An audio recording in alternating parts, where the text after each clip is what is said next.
आमे खाउथबा परिबारे केते अछि कैलोरी? प्रति 100 ग्राम रे 10 रु 20 कैलोरी थिबा परिबार श्रेणी। लाउ 12 कैलोरी, जह्नी 17 कैलोरी, मूलारे 16 कैलोरी, काकुड़ी 13 कैलोरी, गुआँरो 16 कैलोरी, उलकोबी 20 कैलोरी, टमाटो 20 कैलोरी, बंधाकोबी 20 कैलोरी और पोटल रे मिलिबो 20 कैलोरी। 2 नंबर ग्रुप हेउची प्रति 100 ग्राम रे 21 रु 30 कैलोरी थिबा परिबा।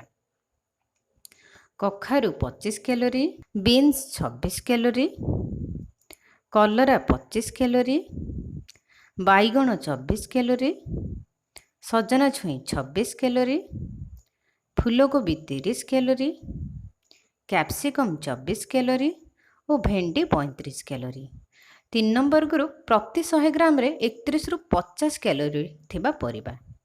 कंचा आंब 44 कैलोरी, पियाज संढा 41 कैलोरी, गाजर 100 ग्राम रे 41 कैलोरी, बीट 43 कैलोरी, अमृतभंडा 43 कैलोरी।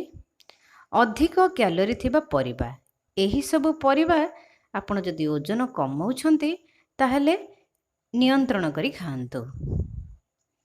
आलू 77 कैलोरी, देसी आलू 79 कैलोरी, कंचा पणस 94 कैलोरी, कंदमूल 86 कैलोरी, कंचा कदली 89 कैलोरी, मटर 81 कैलोरी और सारू आपण पाइबे 116 कैलोरी।